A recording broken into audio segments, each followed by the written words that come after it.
I got the glasses on, I'm here to tell you business.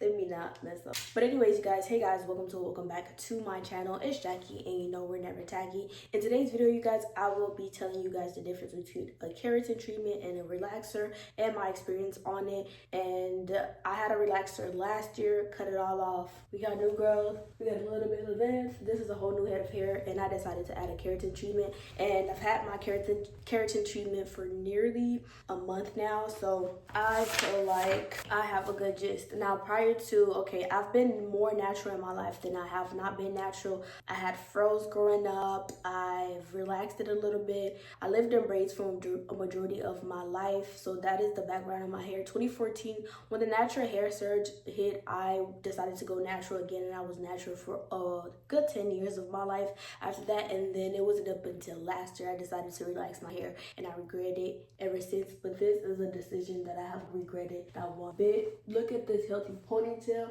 Like, you might be like, girl, that ponytail. Baby, I grew this hair under a year, and on top of that, my hair is super fine, so not too much, okay? But going back to it, a relaxer, a synopsis on the relaxer for me, a relaxer is permanently straightens your hair, meaning it breaks down your bonds, like it completely breaks down your bonds, and it's straight, and it completely breaks down your bonds. There's no way to get your hair back curly unless you grow it out and cut it off. That's the only way you're gonna be able to get your curly or natural hair back.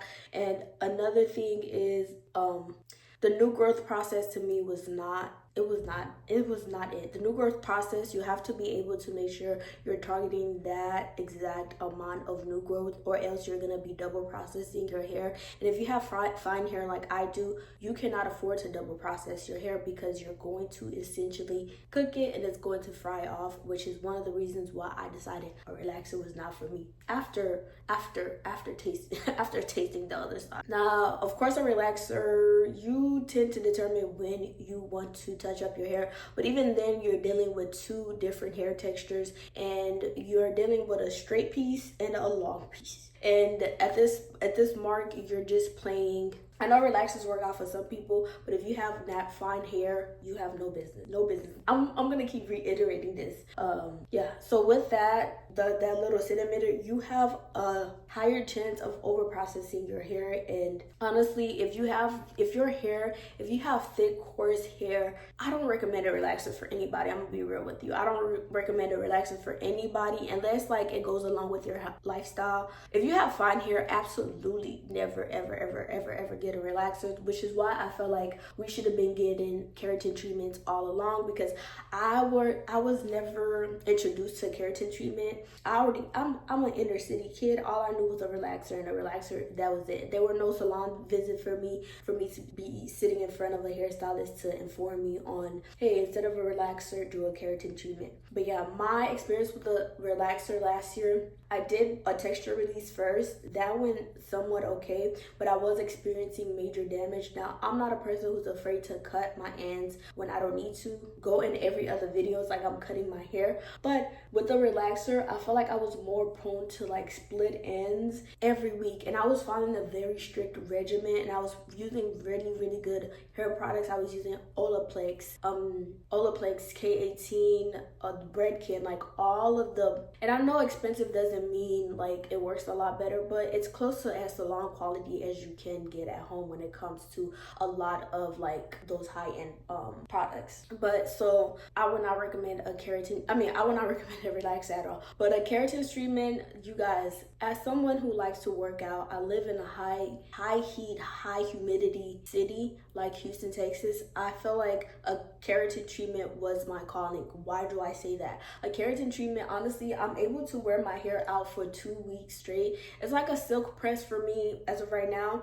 It did loosen my curl, but my hair bonds are not stringy. After I used to wash my hair in a relaxer, my hair will feel super gummy, super gummy. And I did the protein treatments, it did not work. I did whatever treatment, and I would follow that regimen, and it did not work. It was just like, it was so much maintenance to keep up with a relaxer. Except with this, I've only had to wash it twice as of right now. I've washed it twice. My curl pattern is a bit looser, and the parts of my hair that are heat damaged have not been greatly affected at all, because I did have pre-existing heat damage from my leave out here and my leave out there. But the pre-existing leave out responds back to the hair, to my hair routine that I'm using all over my head, all in the same, which I appreciate, because I don't have to like, ooh, what? Like, you know, I don't have to be deeply concerned on like, would I have to buy 2 different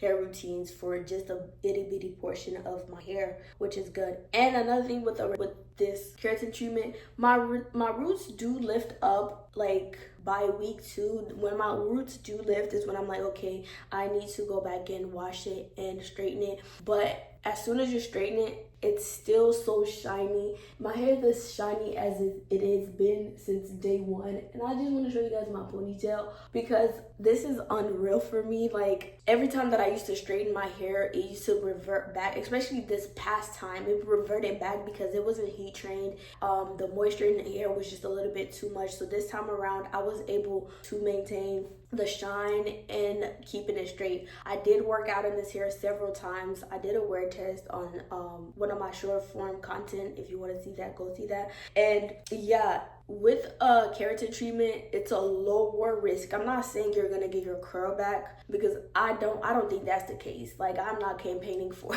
I'm not running for keratin the face for a campaign for a keratin treatment, but I will say you do keep your curl slightly, and it's a lower risk of you completely damaging your hair. And like I said, like, I have only had to trim my hair once since my keratin, and that's only because I wanted to. I love a good scissor chop, and I do tell myself, as long as my leave out is still short, because I personally damaged my leave out, as long as my leave out is still short, I'm going to keep cutting my hair, keeping it around the same length, and then I'm gonna think about growing it out as far as that. And as far as length retention, honestly, amazing, because again, I don't have to fight and battle split ends every other minute to be able to maintain my hair. Now, another plus for me, and another plus is that I have used some of the same oils that I did with my relaxer, and my hair is responding back to this keratin, to these products a whole lot different than it did when I had a relaxer in my hair. And I do feel like a keratin treatment is really good to have like an option, whether if you want to have your curly hair out or you want a curl too still, but at the end of the day, it's not gonna be your curl. It's gonna loosen. I'm not gonna lie to you. It's gonna loosen a little bit, and if you hold on tight to your tight curls, get it. But if you are somebody that's holding on tight to your curls, I suggest don't do it. But I don't mind having my curl loosen, not because I don't like my natural hair to begin with, but I wear my hair like a little bit before going relaxer. I was a straight natural for the most part. I wore my hair in slick back buns. I pull my hair back like all the time. This was my favorite go-to hairstyle. But now that my hair is a little bit straight and it being straight lasts a little bit longer, I tend to like experiment with my hairstyle, and I feel like I found my signature hairstyle being on this keratin treatment. I haven't went in for a second one. The brand that I did use was this one here. And yeah, so I am going to use a different one. I want to try this one next, because there's another content creator that uses it, and I feel like it's like a one-step thing, but I haven't really looked into that other one. But I really do like the one that I use because it's super affordable. The process is easy, but it does take a long time. It does take a full day. So it's gonna be basically a full day at the salon when you do decide to do your keratin treatment. My wash days are still relatively around the same time. I don't go in.